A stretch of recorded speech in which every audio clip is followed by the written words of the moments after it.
नमस्कार दोस्तों। जैसा कि मैंने आपको कल वादा करा था, हम बात करेंगे आज short term versus long term की।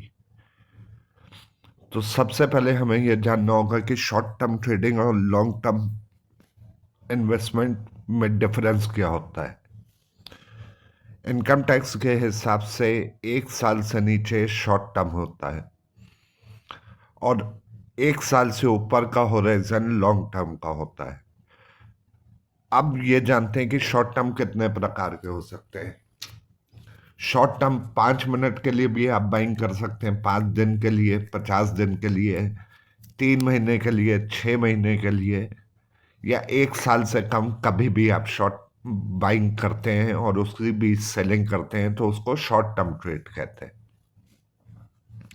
उसी प्रकार से 1 साल के आगे की अवधि के लिए अगर आप बाय करते हैं तो उसको लॉन्ग टर्म कहते हैं। वो फिर चाहे 2 साल हो, 5 साल हो, 10 साल हो, 20 साल हो, या जिंदगी भर के लिए हो, उसको लॉन्ग टर्म बाय करते हैं।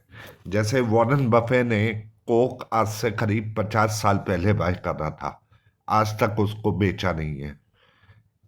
लॉन्ग टर्म और शॉर्ट टर्म में यही एक बड़ा डिफरेंस है। अब बात करते हैं कि शॉर्ट टर्म ट्रेडिंग में क्या क्या चीजें आपको फर्क डालती हैं। शॉर्ट टर्म ट्रेडिंग में इवेंट्स इवेंट्स का मतलब कि कोई चीज होना, इलेक्शंस फर्क डाल सकते हैं, कोई कैटास्ट्रोफी फर्क डाल सकती है।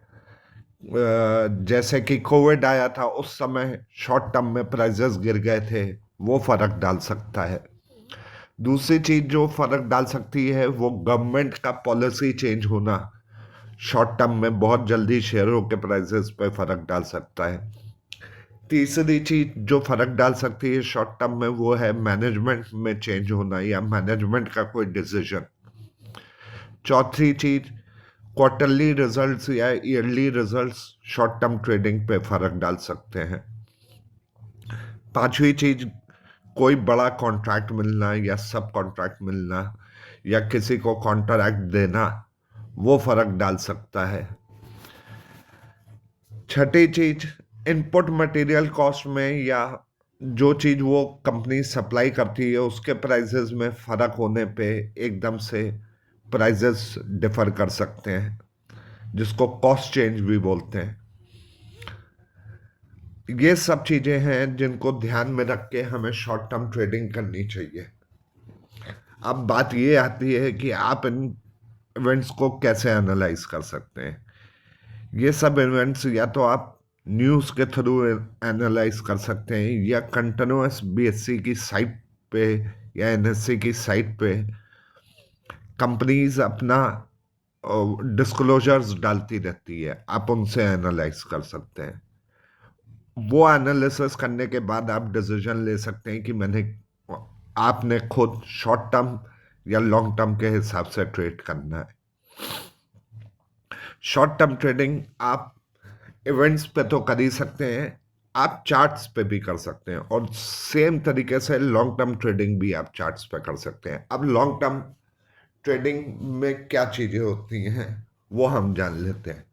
लॉन्ग टर्म ट्रेडिंग बेसिकली 1 साल से आगे की अवधि के लिए जब आप शेयर खरीदते हैं उसको लॉन्ग टर्म ट्रेडिंग कहते हैं। लॉन्ग टर्म ट्रेडिंग का मेनली मकसद होता है कि एक तरीके से आप एक बिजनेस खरीद रहे हैं या बिजनेस चला रहे हैं। जब आप कोई बिजनेस खरीदते या चलाते हैं तो उसको 10-15 दिन या 2 महीने या 3 महीने के लिए नहीं चलाना चाहते। आप उसको लॉन्ग टर्म 2 साल, 3 साल, 5 साल के लिए चलाना चाहते हैं। उसी तरीके से जब आप शेयर खरीदते हैं लॉन्ग टर्म में तो आप उसको बिजनेस की तरीके से खरीदते हैं कि मैंने एक बिजनेस खरीदा या बनाया है, मैं उसको 4 साल 5 साल चलाऊंगा। उसमें फर्क ये होता है कि जब आप 5 साल की होराइजन के लिए कोई चीज खरीदते हैं तो उसमें जो वॉलेटिलिटी होती है वो होती तो है, लेकिन वो 5 साल की अवधि में वॉलेटिलिटी कम दिखना शुरू हो जाती है, लेस वॉलेटाइल हो जाता है। क्योंकि रोज 1-1.5%, कभी 1% ऊपर चढ़ा, कभी 1.5% नीचे चढ़ा, कभी 3% ऊपर चढ़ा, तो उसकी वॉलेटिलिटी सबसाइड कर जाती है लॉन्गर टर्म होराइजन में। उसका मैं एक तरीका आपको दिखाता हूँ। ये निफ्टी का चार्ट है।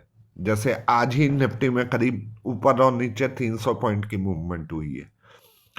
पहले 140 पॉइंट के करीब निफ्टी गिरी, फिर 140 पॉइंट के करीब निफ्टी तेज हुई, तो करीब 300 पॉइंट के ऊपर नीचे मूवमेंट हुई। अगर मैं इसी को 5 मिनट के चार्ट पे देखूं या 10 मिनट के चार्ट पे देखूं, तो आप देख सकते हैं कैसे ऊपर से नीचे आई और फिर नीचे से ऊपर गई। अब इसको हम दूसरे तरीके से समझते हैं। मैं इस चार्ट को मंथली चार्ट कर देता हूं।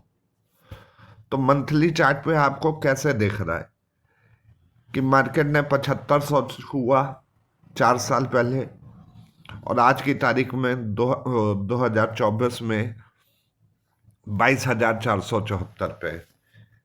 तो ये आप शॉर्ट टर्म में तो कर नहीं सकते थे, ये सिर्फ लॉन्ग टर्म में पॉसिबल है।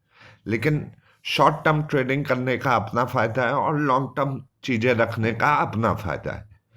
आपको अपने हिसाब से, आपकी कैपिटल के हिसाब से, आपके ट्रेडिंग के ढर्रे के हिसाब से, आपके शेड्यूल के हिसाब से आपको डिसाइड करना होता है कि आप लॉन्ग टर्म करेंगे या शॉर्ट टर्म करेंगे। रिटर्न्स शॉर्ट टर्म में भी बहुत हो सकते हैं, क्योंकि वो कंपाउंडिंग रिटर्न्स होते हैं। अगर आप 1-1.5% भी रिटर्न रोज कमा रहे हैं, तो साल के 200 ट्रेडिंग दिन होते हैं, तो आपका रिटर्न परसेंटेज करीब 300-400% हो जाता है। और अगर आप मार्जिन पे ट्रेड कर रहे हैं, तो वो रिटर्न की डेफिनेशन बदल जाती है और भी बढ़ जाता है, तो वो करीब 1000% तक रिटर्न हो सकता है। आप लॉन्ग टर्म कोई चीज कर रहे हैं, तो उसमें कैपिटल इन्वॉल्व होती है, आपकी पेशेंस इन्वॉल्व होती है, और उस पेशेंस के साथ सबसे जरूरी चीज प्रॉफिट पे होल्ड करने की या लॉस पे होल्ड करने की कैपेसिटी आपकी मायने रखती है, कोई भी चीज को। ये आपको देखना है कि आप किस तरीके से ट्रेडिंग करना चाहते हैं, शॉर्ट टर्म में या लॉन्ग टर्म में। आप अगर ये सब चीजें ध्यान में रखते हैं, तो आपके लिए बहुत अच्छा होगा। हम लोग कल बात करेंगे ट्रेडिंग वर्सेस इन्वेस्टमेंट की। ट्रेडिंग किस तरीके से करी जाती है और इन्वेस्टमेंट किस तरीके से करी जाती है। इन्वेस्टमेंट के पैरामीटर्स क्या होने चाहिए, ट्रेडिंग के पैरामीटर्स क्या होने चाहिए। वो करीब करीब सिमिलर होगा शॉर्ट टर्म और लॉन्ग टर्म के तरीके से, लेकिन उसमें थोड़ी सी चीजें बदल जाती हैं। धन्यवाद दोस्तों। कल फिर मुलाकात होगी एक नए वीडियो के साथ।